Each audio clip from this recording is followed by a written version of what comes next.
All right, we're now recording. So good morning or good afternoon, whenever you're watching this. My name is Nick Tebby. I'm National Executive Officer at Relationships Australia in Canberra in the National Office. And I'm really pleased to be here today with our good friend Gary from Uplifting Australia and Claire, our National Office Research and Projects Officer. So great to have you both here. Before we begin, I'd like to acknowledge the traditional owners of the land that we're meeting on. We're here in Canberra on Ngunnawal land and pay our respects to their elders past, present and emerging. The purpose of this webinar is to talk through the Family Connect program. I'm going to hand over to Gary shortly, who will introduce the program and talk about its origins and plans for the future. And then with Claire and myself, we'll run through some of the experiential elements of the program so you can see how it works in practice. So Gary, thank you. Over to you. Thank you, Nick, and hello, everybody. We're kind of sitting here in the National Office recording this on Zoom and flicking between screens and PowerPoint slides and videos. So yeah, there might be a few chinks in the presentation, but we'll minimize them as best we can. So yeah, I'm the CEO of Uplifting Australia, and I'm here to present the Family Connect program. I think the way we're going to do that is by opening the PowerPoint, please, Nick.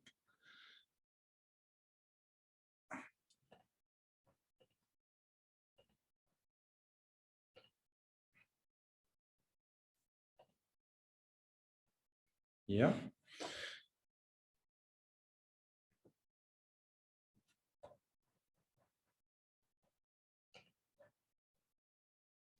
All good? It would be, yes. Yeah. Okay, so we're just going to start with a little bit of program background to build a context. Then, as Nick alluded to, we're going to do an experiential learning piece. If we're all in the same room, we'd be going into small groups, but because this is a Zoom meeting, both Nick and Claire are going to model the program, and then instead of having a think tank and providing feedback, I believe there'll be a link to a SurveyMonkey that, yeah, we'd really love to hear your thoughts and your feedback. So a bit of program overview. I'm the CEO of Uplifting Australia. We're a not-for-profit organisation. We've been around since 2012, and we've delivered face-to-face prevention programs to over 50,000 participants. The way we did that was by partnering with schools, and uniquely, we used to bring parents into the schools and run experiential programs with children and parents together and run them through our model for healthy emotional well-being at home.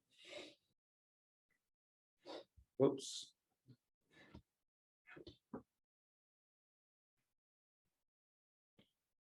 Thank you. So at Uplifting Australia, we strongly believe that emotional well-being is as important as learning how to read and write. And we know that children thrive when parents are supported. And I guess the big takeout from this page is that, you know, learning how to read and write is a social norm, and it's considered vitally important for the healthy development of a child.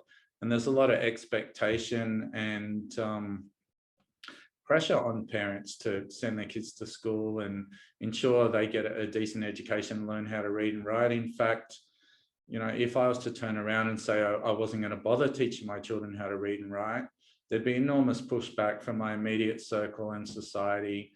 But when it comes to emotional well-being, there's zero expectation that, you know, I will provide a healthy emotional environment for my children at home. And yeah, I don't think it's something we've ever had and forgotten to do. I think it's something we're evolving to at the moment. And broadly, I think emotional well-being is something that families may not understand what it is and how simply it can be implemented at home. And really, this is the essence of the Family Connect program. So yeah, we've partnered with the Melbourne University, formerly known as the School of Positive Psychology, since been rebranded as the School of Wellbeing Science. And yeah, we presented our Family Connect model to Professor Lindsay Oates and his team. And yeah, they were so impressed by it that Professor Lindsay Oates put his name and his reputation behind it. Dr. Paige Williams from the university joined the Uplifting Australia board about 3 years ago. And Peter Chown, who's a leading psychologist, he's worked for the UN and also has worked for the World Health Organization, is also a big supporter of the Family Connect program. In 2020, up until 2020, we were running face-to-face programs, as I discussed, and then COVID came along and all of a sudden we weren't able to run programs in school. And we always had the idea of bringing a digital program to Australia. And so we were able to just fast track that. And in 2020, we took our proven model and we turned it into a digital program. So the Family Connect program is a prevention system for the whole family that puts the children's well-being in the centre. And uniquely, it's a prevention program, and it's something that the children and parents learn together. And it focuses on 4 main competencies, which are listening, appreciation, emotional skills, and self-responsibility. We thought long and hard about the Family Connect program, and if we were going to bring something that was accessible to everyday Australians as a prevention model, so not necessarily people that had an identified issue, we realised that it needed to be a bit different. And we worked with Deloitte and a lot of other kind of business thinkers, and we had our own ideas, and we came up with this set of design principles that it needed to be an innovative method that engaged the whole family in prevention, a program that families have access to on their phones and their devices that are pretty much in their pocket or within hand's reach all the time. It was simple and easy to understand. So we've taken complex ideas and made them very, very simple. Once engaged, the learning could be applied immediately. So it's not something you have to learn for a long time before you try it. Can be integrated into existing family time. We know families are really time poor and stretched with lots of different activities. Engages both the children and the parents equally. It's preventative and empowers families to choose to be self-determined. So really, we're looking to partner with families that wanted to improve their home life. It utilizes tech platforms, and it has its genesis in well-being. And in addition to that, I guess there was also like a spiritual intelligence framework, which is really about compassion, non-judgmental, and also understanding that, you know, being a parent, being in a family, it's a very stressful environment, and we're not always at our best. And the Family Connect program recognizes and allows for us to have bad days and maybe treat people in a way that we're not proud of, but it looks at how we can repair those incidences and move forward. I don't think it's realistic that, I know it's not realistic for me that I'm always going to be, you know, at my best and be the perfect parent. And so we really wanted to make sure if we're bringing a program to all Australian families that, you know, it was real and it felt like it's something that allows for imperfections in emotional states and reactions. So the other thing we were very interested in was seeing how Australian families in general were doing broadly with emotional well-being. So we commissioned some research and developed a relationship with Catalyst Research, who did some pro bono work for us and surveyed 1,000 parents from all around Australia, both in and outside of capital cities, and a range of demographics, with 60 being female and 40 being male who were surveyed. And yeah, what we found was less than 6 in 10 households said that they were good at listening to each other. We found quite a high criticism factor in families, of families giving each other a hard time for what they weren't doing. The majority of households were poorly equipped to manage emotional conversations. They actually found that when they became emotional, they really struggled to be able to communicate and articulate that, and more importantly, didn't quite know how to go about repairing Fewer than half had the skills to take responsibility for their behaviour in a family context. 6 in 10 felt that they weren't coping well, and at least half were concerned that their children weren't coping well. And 4 in 10 felt like they lacked confidence in their parenting abilities. I think it's worth noting that the people that were researched, like, we didn't target people that had an identified issue or, you know, were purposely maybe seeking out support from an organisation like RA.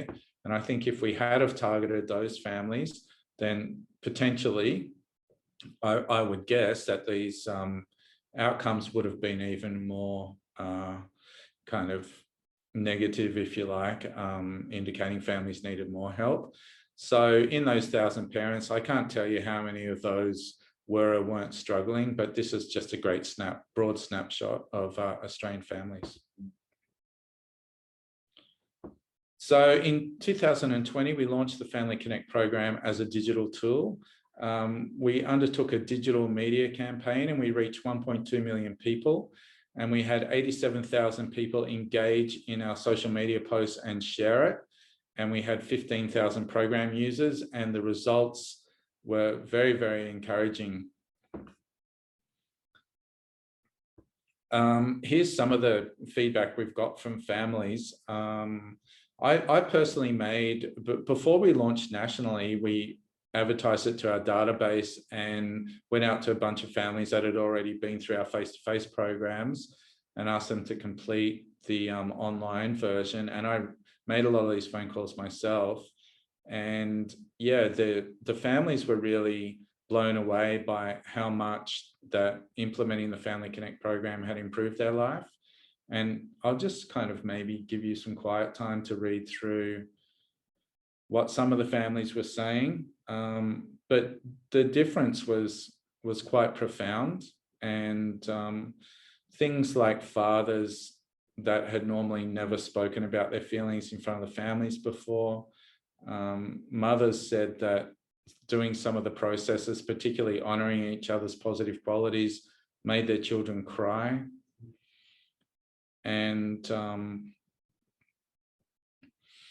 people feeling like their relationships, like one family said that it's changed their life so much that they now know how to have a healthy relationship with each other.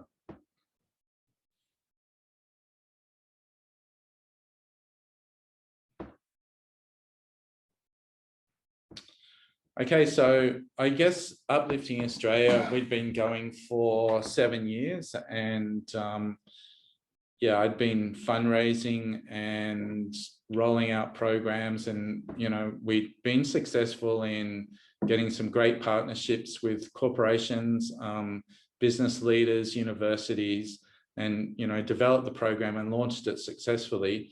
And we felt like we really did have something of enormous value that was making a massive difference to families broadly across Australia. And started thinking about our mission, that if emotional wellbeing is going to be considered as normal as learning how to read and write, and we're going to make it widely available to all Australian families, that we needed to think about partnerships.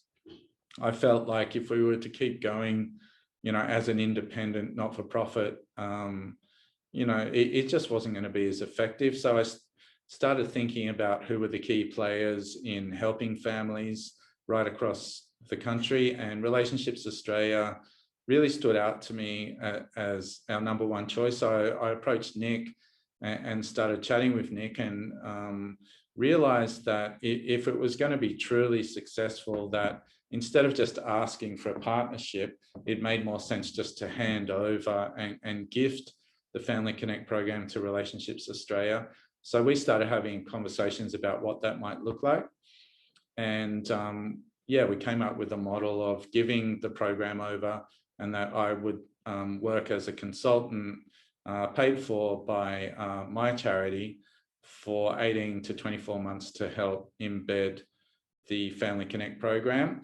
So as part of that process, we needed to do a range of consultations, both with the CEO and CEOs from around Australia, which we've done, and also to present and make the information broadly available to anybody that was interested. And then in the June board meeting, the CEO group are going to decide if the Family Connect program is indeed something that they feel they'd be happy to rebrand and make available to every family around Australia.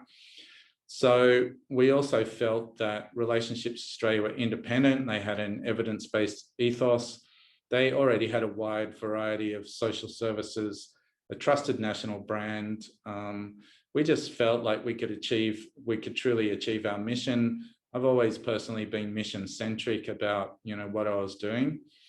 And that I thought, yeah, potentially it's a great opportunity for RA also to bring a proven prevention program and make it widely available to all Australian families, to extend their brand and their reputation and put something super useful out there into the community that is not going to tie up resources and people's valuable time.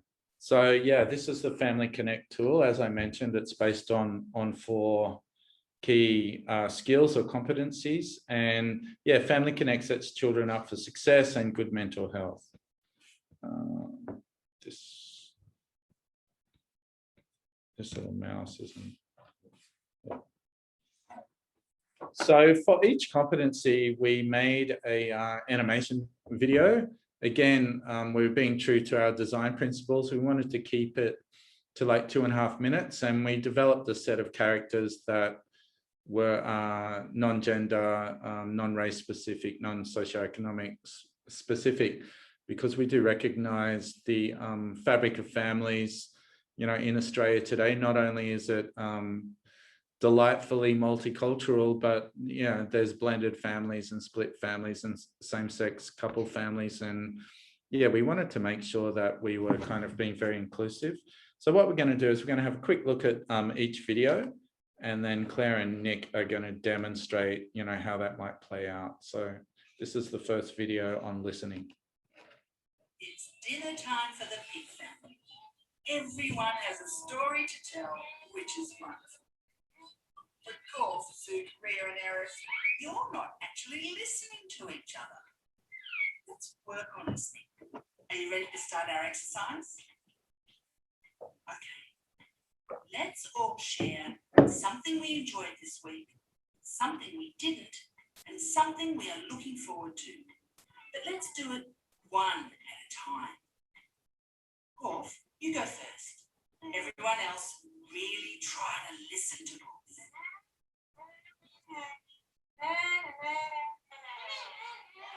Hang on there, Rio. Remember, we are all practicing passive and active listening only. Passive listening is just really listening without making any sounds, and active listening is head nodding or only making small sounds to encourage the person to keep speaking. It might be helpful to make a talking stick for the family. This can help make it clear who is the focus for everyone else. It doesn't have to be a stick though. Right now, let's use the salt shaker. Pick it up, Golf, and have another go at telling us your story. When you're done, pass it on to the next person. Well done, family. Now you can practice listening like this with any topic you like. It's good to have listening meetings at least once a week. Have fun. Bye.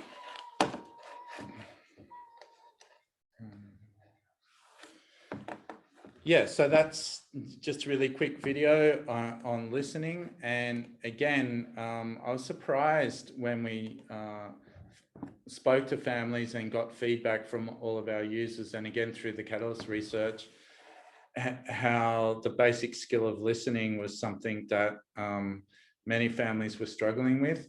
So yeah, we've tried to keep it simple, and we've got some ideas here on just 3 key questions, but really it can be done with any questions. So I'm just going to ask for these guys to answer the question and just practice their listening skills. And maybe Nick, you could go first and tell us what's maybe a family holiday that you can remember and enjoyed, with your parents when you were a child. Sure, or maybe we'll use my pen as the talking stick. Sorry, Claire, it's okay with you, I'll go first. Look, I mean, I had a lot of very happy memories as a child on holidays.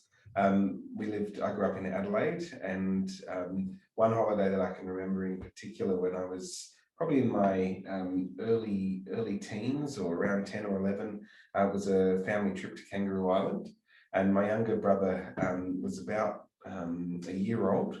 My youngest brother was about a year old, and I remember sort of the family bundling up and taking this quite young child across on the ferry and experiencing the seals and all of the other wildlife there, and just this fantastic, it was wild, it was woolly, but it was a really natural, camping and experiencing the wildlife, and that's a very happy memory for me.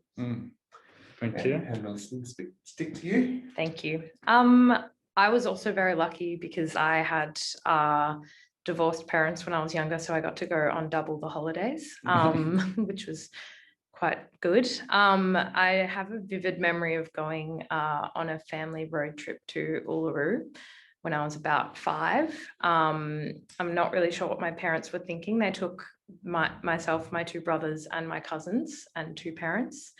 So there was, I think, 6 children and 2 adults in a camper van driving from Victoria to Uluru and back in 2 weeks. But it was a really good time, and yeah, it's just probably the biggest standout memory I have of a family holiday. Thank you. So yeah, again, some of the feedback we've had about listening, like families saying things to us like, oh, we never actually listened to each other properly before. And they found that since they were doing these listening activities, that not just while they're doing the activities had their listening improved, but just their listening had improved in general throughout the whole family system. There's some click-throughs there that I'll let you guys explore, but there's just something on how to make a talking stick. We find that the children really love the talking stick, and if they make their own, then there's a lot more ownership in the family as well. And keep in mind that the talking stick is the oldest and probably still the most effective communication tool that we have. Okay, let's go to the next competency.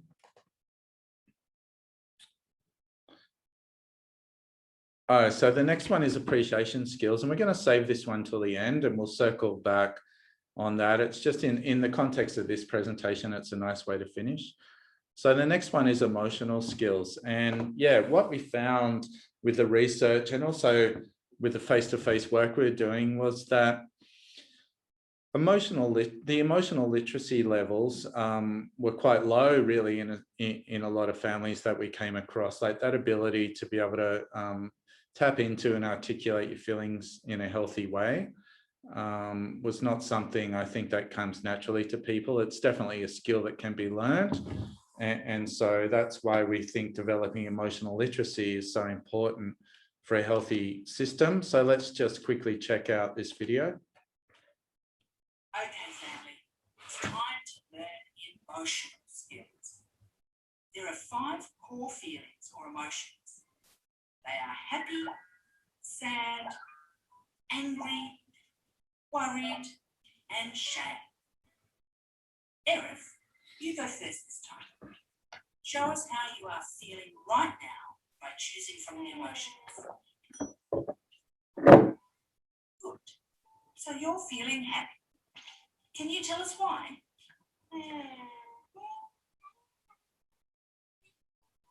Excellent. Oh, you're worried as well? That's okay. We often feel more than one emotion. There can be a lot going on in our lives that can impact us in different ways. So you're happy because you played a fun game at school, and you're worried because you don't like going on the bus, as some kids aren't nice. How are these emotions affecting you, Erin? It's great that you want to go to school, but it's not easy for you to avoid the bus. Let's chat after this meeting about how we can help you to make your experience on the bus better. Thanks for telling us how you feel, Erin. Okay, so who's next? Good. Away you go, telling your family how you feel and why. Great job, pigs. See you next time.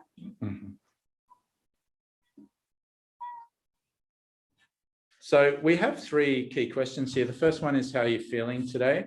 And to make that easy, we have a feelings faces sheet that I'll bring up in a moment.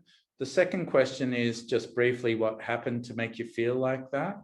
And then the third question is how is it affecting you? And look, this is a great opportunity for families to get a read. Like, you know, sometimes you may be feeling upset because something happened, but it's not really affecting you a lot.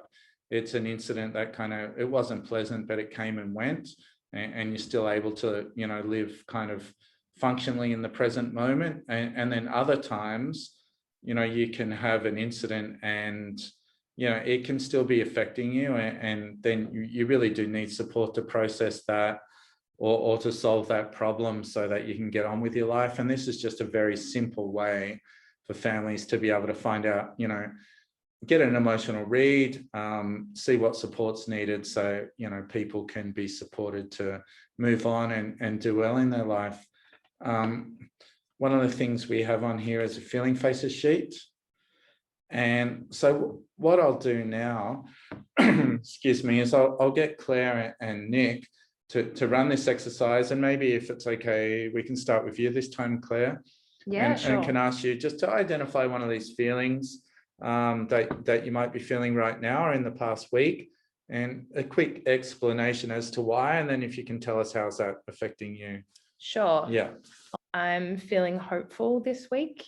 This is my first work trip in a long time, and it's after going through the Melbourne lockdown last year. It's really nice to be out and about and seeing my colleagues again and catching up with people in different cities around Australia. It's been really nice, but I'd also say I feel a little bit tired because traveling is exhausting. Mm-hmm.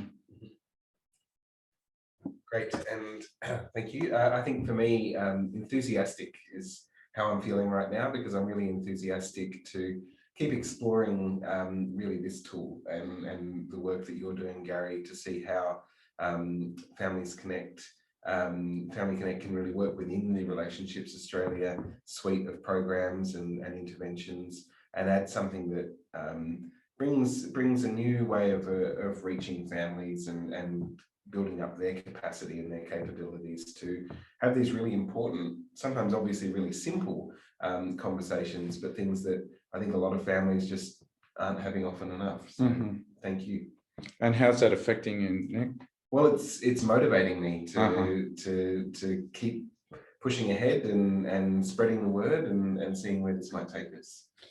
Great, thanks. We also have a problem solving PDF on this particular skill, and just like if any family member is getting stuck and, you know, they may disclose that because of an incident, you know, that they're being affected quite a lot.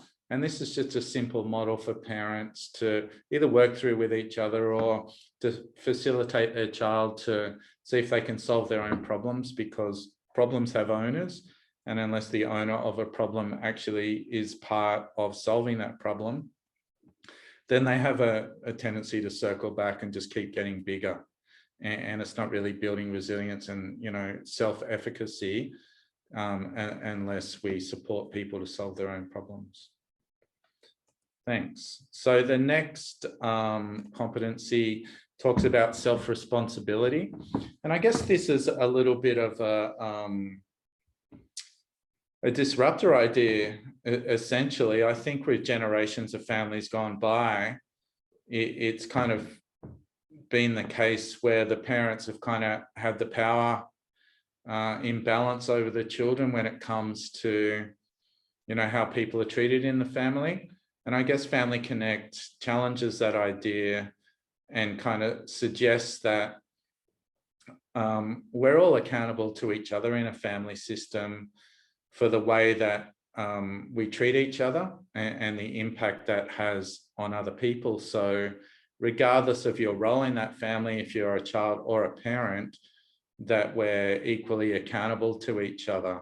Now, that doesn't mean we shouldn't set boundaries and limits and, you know, provide strong and clear guidance to our children about what's okay and what's not okay. It just talks about really the way that we treat each other, the way we speak to each other, and how we go about doing that process.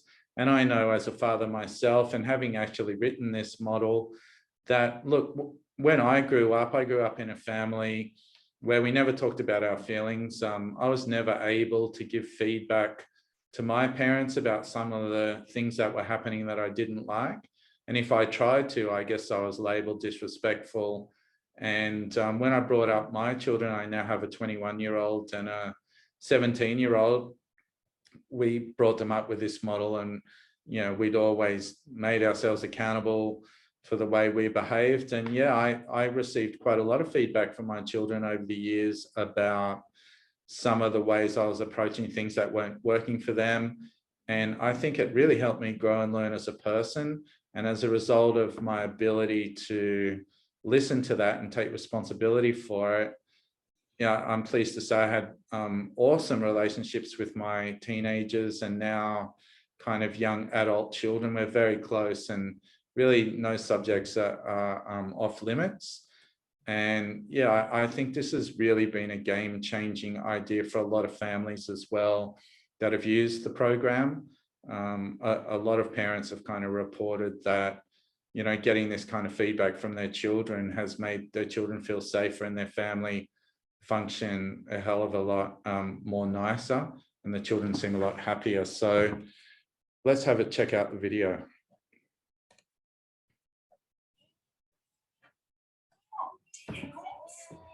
Obviously very upset.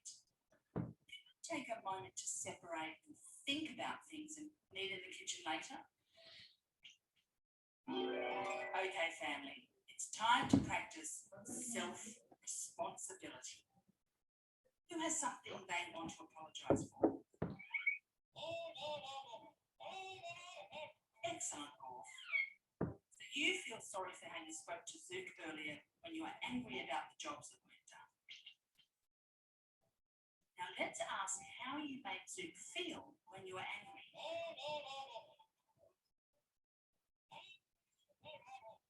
So you're sorry and hope to do it differently next time. Great.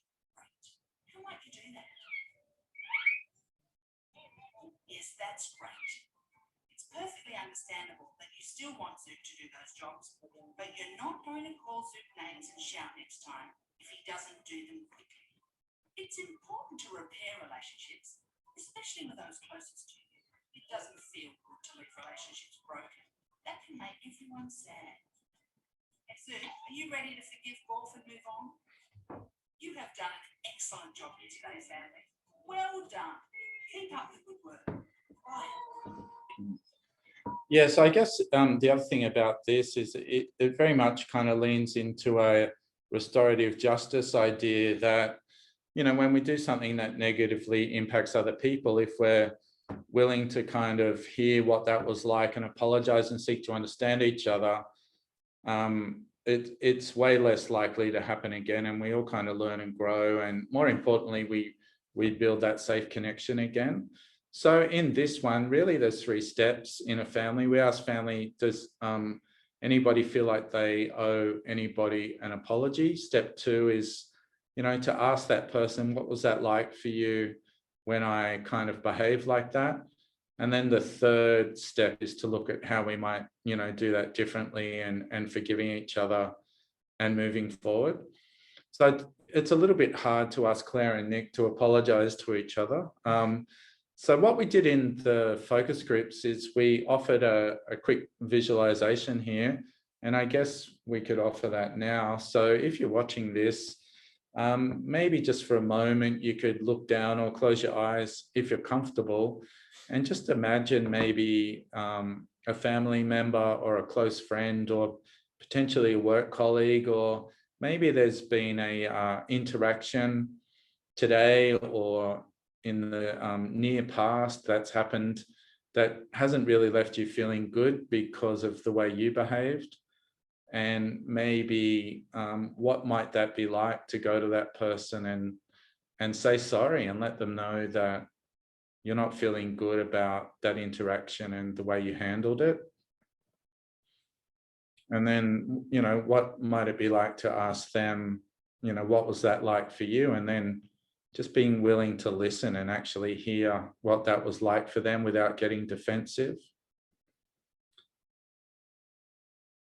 and then to, you know, explore how you might be able to do it differently, and kind of forgive yourself, and for them to forgive you, and then to really repair and clean up that relationship moving forward.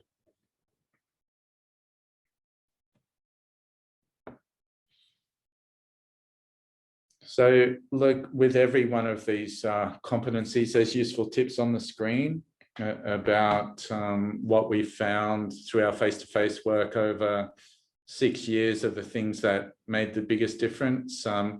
I guess I've had the luxury of being in rooms and facilitating hundreds and hundreds of families through these processes, and seeing what works well, and seeing them apply these tips, and looking at, you know, how beautifully they reconnect, and kind of how the positive impact that these competencies have. So what we'll do now is we'll go back to the last one, which is the second one, and this one really has its roots in the idea of positive psychology, and I guess it also leans into strengths-based practice, and it works with the idea of the power of positivity. Like, when we acknowledge what we appreciate about each other, when we acknowledge what's going well, it's there's a lot of evidence to say that it's really motivating, and it brings out the best in people. Like, think about, have you ever been motivated by somebody, you know, constantly hassling you about what you're not doing, or being acknowledged for what you are doing well, and then, you know, being extended from there? So it kind of leans into that. And I know as a parent, sometimes we can feel taken for granted. And when we sit down as a family and acknowledge what we appreciate about the family and each other, it really did bring us a lot closer. So let's just check out the video.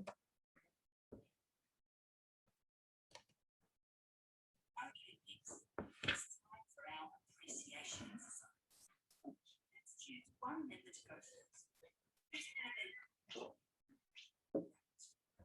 The rest of us, let's take time to share 2 or 3 qualities or strengths we admire in Ria, and an example of where you've seen her showing those qualities recently. Good, Sue.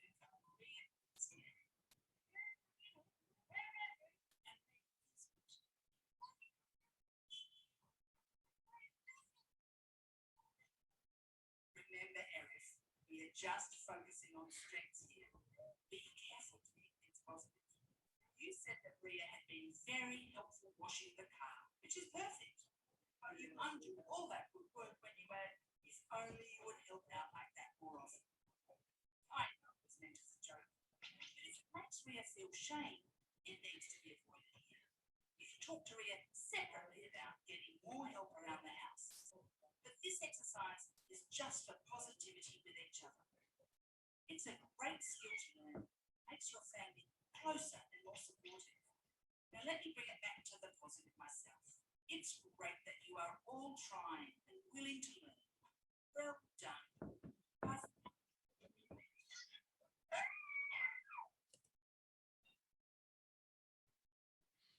So yeah, I guess the idea here, what we recommend is that families sit together and go around one at a time and acknowledge some of the things they appreciate about the family, being in the family. And then the second round is we choose one family member at a time, and each other individual member would acknowledge a strength or a quality or something they admire in the other person. And I guess from our evaluations and, you know, my lived experience as well, I think that this is something that fosters such a deep sense of respect and love and connection between family members, that it just builds a beautiful platform for kind of having the courage to be able to learn emotional literacy, be accountable, and be good at listening to each other. It just kind of rounds out the whole emotional system. So on this screen, we have a list of qualities that we've put together to help people be able to come up with the words. And again, I'm going to ask for Nick and Claire you know, to use their listening skills and to use their talking stick. And probably worth mentioning, this can be a little awkward potentially amongst peers. It's a lot more natural in a family. But in saying that, I think these guys are up for it. So Nick, I might get you to first acknowledge some of the qualities, or one at least that you see is alive in Claire. Great, thank you. Claire, there's so many on here that I could pick, but I like the opportunity to focus on one in particular, and I think that's you're motivated and independent, and I mean that's necessarily so because I know traditionally you don't work here in the national office with us. You're based in Melbourne, working alone, and while we love it when you're here, a lot of your work is done by yourself, so that independence is really important. But what it really shows is your motivation and your ability to work really hard. And I think, you know, from some of the things that I really appreciate with you as a colleague is you are inclusive. You like to work to make sure everyone feels like they belong socially and that their voices are heard. And I think that's a really important skill for someone in an office like ours. So Thank you. Nick, I would say that as a boss, you're quite determined. I think working in the national office, you have to be determined to continue pushing for new things and new ideas, and helping encourage everyone else in the office to keep thinking big and large and growing. So I'd say that's how you work as a boss for me. Yeah.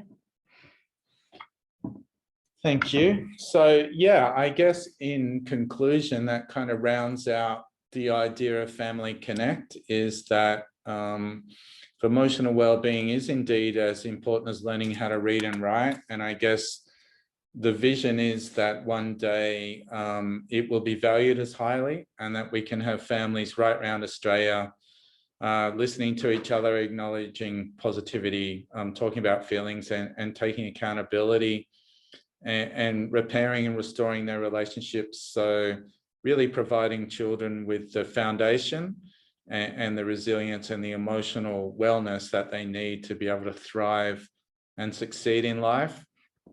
And yeah, I think it's a real opportunity for RA to extend their kindness and their trusted brand and to all families around Australia without needing, you know, to resource it, as it is a digital program.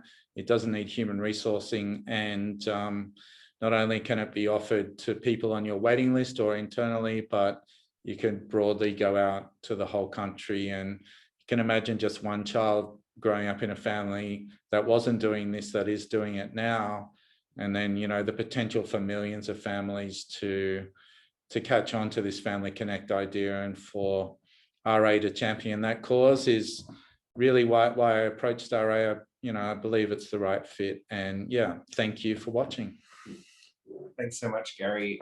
It's been really great reliving Family Connect with you in this slightly interesting abstract sense online. Thank you everyone for taking the time to watch this video. We hope you found it interesting.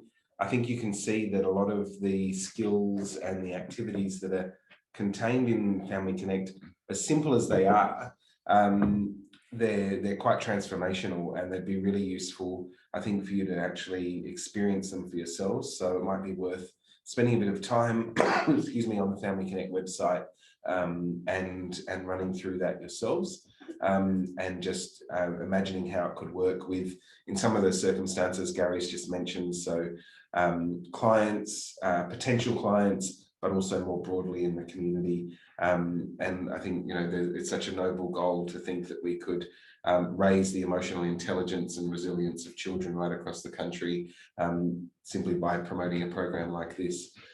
So this is the point in the focus groups where we take feedback and we stop and have a bit of a brainstorm. Claire has been collating all of that feedback, and so that everyone online watching this can contribute, we have an online survey that is provided as a link along with this webinar. We'd really love it if once you've had a chance to watch this webinar and have a look at the tool, you could then jump on and do that very quick survey and provide your feedback to Claire, who will then be collating everyone's responses and views to look not just at where Family Connect is now, but also what the opportunities are for the future, which I think is really exciting. So that's where we'll leave today's webinar. Thank you again, Gary. Thank you, Nick and Claire. And for bringing us this opportunity. And thank you everyone who's watching for taking the time out to do that. And we look forward to hearing from you in your survey feedback. Thank you.